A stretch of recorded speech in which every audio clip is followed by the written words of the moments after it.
कहते हैं कि समय से पहले और भाग्य से ज़्यादा कभी किसी को कुछ नहीं मिलता। दोस्तों, कर्म प्रधान है, कर्म तो करना ही पड़ेगा, लेकिन उन कर्मों का फल निश्चित समय में ही मिलता है। दोस्तों, एक समुद्र के किनारे रात में एक चकवा और चकवी का जोड़ा बैठा हुआ था। तो चकवी चकवा से कहने लगी, स्वामी, कोई ऐसी बात कहिए जिससे यह रात कट जाए। तो चकवा कहने लगा, हे भद्रे सुनो, एक बार भगवान शिव और माता पार्वती दोनों ही भ्रमण में निकले तो उन्होंने देखा कि एक परिवार है जिसमें एक बूढ़ा पिता है, बूढ़ी माँ है और उनका एक बेटा है। लेकिन वह परिवार इतना अधिक निर्धन है कि उस परिवार के लोग दिन भर जब कड़ी मेहनत करते हैं तब जाकर उनके घर में 2 वक्त की रोटी नसीब हो पाती है। तो दोस्तों, माता पार्वती ने भगवान भोलेनाथ से कहा, हे प्रभु, आपने इस संसार में क्या किया है? किसी को आपने धन संपदा से संपन्न कर दिया है, तो किसी को आपने इतना भी नहीं दिया कि वो सुखपूर्वक अपना पेट भर सके। भगवान भोलेनाथ ने कहा, हे पार्वती, यह सब कर्मों का फल है, मैं कुछ नहीं किसी को देता। जो मनुष्य जैसा कर्म करता है वैसा ही उन कर्मों के अनुसार उसका भाग्य बनता है, अर्थात मनुष्य अपना भाग्य स्वयं बनाता है। माता पार्वती ने कहा, प्रभु, मैं आपकी इन बातों को नहीं मानती। अगर आप इस परिवार को अभी धन संपदा दे दें तो इनका भाग्य तो अभी बदल जाएगा। भगवान भोलेनाथ बोले, पार्वती, अगर मैं इन्हें कुछ दे भी दूं तो भी ये कुछ नहीं ले पाएंगे, क्योंकि समय से पहले और भाग्य से ज़्यादा कभी किसी को कुछ नहीं मिलता। इनके जितना भाग्य में लिखा है उतना ही नहीं मिलेगा और निश्चित समय में मिलेगा। माता पार्वती जिद करने लगी, बोली, प्रभु, आप इस निर्धन परिवार को कुछ दीजिए तो सही, मैं भी देखती हूँ कि समय से पहले और भाग्य से ज़्यादा कैसे नहीं मिल सकता। तो मित्रों, भोलेनाथ मुस्कुराते हुए माता पार्वती से कहने लगे कि चलो, इन्हें मैं 3 वरदान देता हूँ, तुम यहीं पर रुको, मैं भेष बदल कर इनके पास जाता हूँ। इतना कहकर भगवान शिव ने एक साधु का भेष बनाया और पहुंच गए उस निर्धन परिवार के पास। अब जिस परिवार में बूढ़ा व्यक्ति था तो वह साधु को देखकर कहने लगा, साधु महाराज, मैं बहुत ही गरीब व्यक्ति हूँ, मैं आपकी सेवा करने में असमर्थ हूँ, तो मुझ दुखियारे पर क्रोध न करना। भगवान भोलेनाथ साधु भेष में थे। अब उस व्यक्ति को क्या पता कि उसके सामने भगवान खड़े हुए हैं। तो साधु बने भगवान भोलेनाथ ने कहा, मैं तुम्हारे ऊपर क्रोध क्यों करूं? मैं तो तुम्हारे ऊपर बहुत प्रसन्न हूं। मैं तुम्हें 3 वरदान देने के लिए आया हूं, मांगो, 3 वरदान मांगो, क्या चाहिए तुम्हें? तो दोस्तों, बूढ़ा व्यक्ति बड़ा खुश हुआ। उसने अपनी धर्मपत्नी की ओर इशारा करते हुए कहा कि साधु महाराज से तुम ही 3 वरदान मांग लो। तो वृद्ध की पत्नी ने अपने बेटे से कहा, बेटा, तुम ही वरदान मांग लो। बेटा कहने लगा, नहीं, पिताजी बुजुर्ग हैं, पिताजी ही वरदान मांगे। तो भगवान भोलेनाथ ने कहा कि आप तीनों ही एक एक वरदान मुझसे मांग लीजिए। इस बात पर वह तीनों राजी हो गए। तो सबसे पहले पत्नी आगे खड़ी हुई और उसने वरदान मांगा, हे साधु बाबा, मुझे वरदान में 16 वर्ष की एक सुंदर युवती बना दीजिए। साधु बने भगवान भोलेनाथ मुस्कुराए, सोचने लगे, वाह रे बुद्धि इसकी जो भ्रष्ट हो गई। भगवान ने तथास्तु कहा और वह बुढ़िया 16 वर्ष की सुंदर युवती बन गई।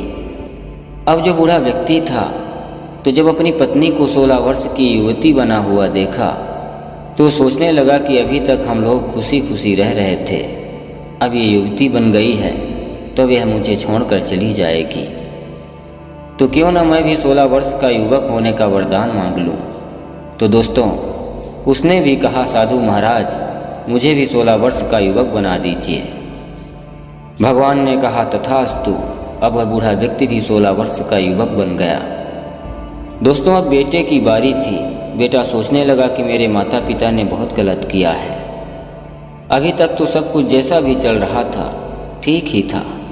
वह सोचने लगा, माता पिता के रहते हुए मैं माता पिता के प्रेम से दूर हो जाऊंगा और सभी लोग यह देखेंगे कि मेरे माता पिता 16 वर्ष के युवक युवती हैं तो सब हंसी करेंगे और हो सकता है कि कोई विश्वास भी ना करे कि यह मेरे माता पिता हैं।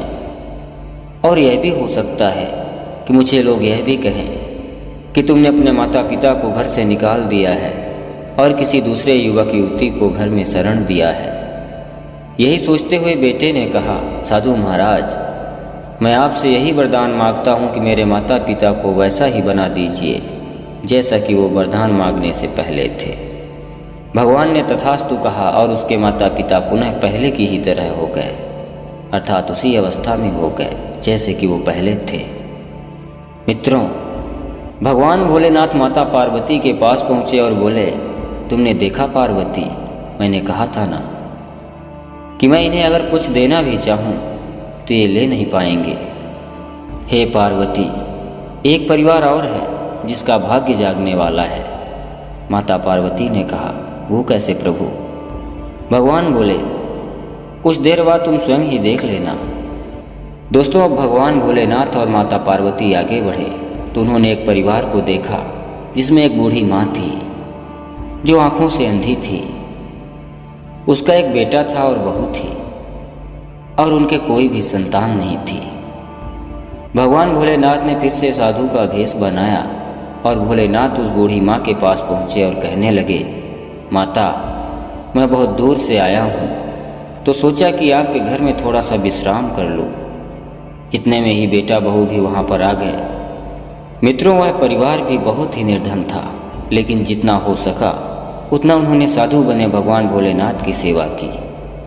साधु बने भगवान भोलेनाथ ने बूढ़ी माँ से कहा, माता, मैं बहुत प्रसन्न हुआ आप लोगों की सेवा से, इसलिए मैं तुम्हें एक वरदान देना चाहता हूँ। मांगो, क्या चाहिए तुम्हें?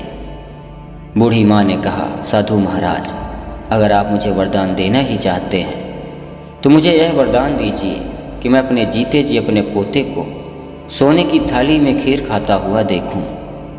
भगवान भोलेनाथ मुस्कुराए और तथास्तु कहकर वहां से माता पार्वती के पास पहुंचे। अब माता पार्वती कहने लगी कि प्रभु, इस आपके एक वरदान को तो मैं समझी ही नहीं। इस एक वरदान से यह धनवान कैसे होंगे और सब कुछ इन्हें कैसे मिलेगा? भगवान ने कहा, पार्वती, यह जो बूढ़ी माँ है वह अंधी है और इसके बहू बेटे की कोई भी संतान नहीं है। और रही बात सोने की थाली में पोते को खीर खाने की बात, तो सुनो। तो इसने एक ही वरदान में सब कुछ इस तरह से मांगा कि इसके बेटे बहू की कोई संतान नहीं है तो उनके संतान होगी, अर्थात इस बूढ़ी माँ का पोता होगा। और यह बूढ़ी माँ अंधी है तो वह उसे तभी देख पाएगी जब उसकी आंखें होंगी। तो इस एक वरदान से इसने अपनी आंखों को भी मांग लिया, बहू बेटे के लिए पुत्र भी मांग लिया। सोने की थाली में कोई खीर तभी खाएगा जब वह धन संपदा से पूर्ण होगा, अर्थात वह धनवान होगा। तो पोते को सोने की थाली में खीर खाता हुआ देखने की बूढ़ी माँ ने इच्छा की और एक ही वरदान में अपनी आंखें, बेटे बहू के लिए पुत्र और साथ ही धन संपदा को मांग लिया। हे पार्वती, इसने एक ही वरदान में सब कुछ मांग लिया क्योंकि इसके भाग्य में सब कुछ था। और एक वो थे जिनको 3 वरदान में भी कुछ ना मिला। हे पार्वती, कर्म से ही भाग्य की उत्पत्ति होती है। मनुष्य जैसा कर्म करता है उसी के अनुसार उसका भाग्य निर्मित होता है और ब्रह्मा जी के द्वारा उस निर्मित भाग्य को लिखा जाता है, जिसे फिर स्वयं ब्रह्मा भी नहीं बदल सकते। माता पार्वती ने कहा, हे प्रभु, इसका तात्पर्य तो यह हुआ कि मनुष्य ही अपने भाग्य और दुर्भाग्य को अपने कर्मों द्वारा बनाता है। भगवान भोलेनाथ ने कहा, हाँ पार्वती, तुमने उचित समझा। दोस्तों, आज का किया गया कर्म ही हमारा कल का भविष्य है, इसलिए कर्म सोच समझ कर करना चाहिए। बुरा कर्म बुरा फल प्रदान करता है और अच्छा कर्म शुभ फल प्रदान करता है, अर्थात अच्छा कर्म अच्छा फल प्रदान करता है। जो भी जैसा कर्म बनाकर इस दुनिया में आया है उन्हीं कर्म फलों को वह भोग रहा है।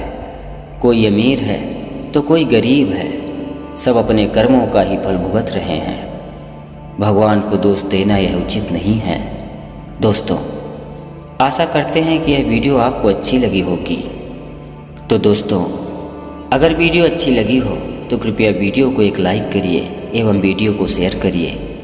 चैनल में अगर आप नए हैं तो चैनल को भी सब्सक्राइब कर लीजिए। आपको और भी अच्छी शिक्षाप्रद और ज्ञानवर्धक वीडियो देखने को मिलेंगी। दोस्तों, खुश रहिए, प्रसन्न रहिए, सुखी रहिए।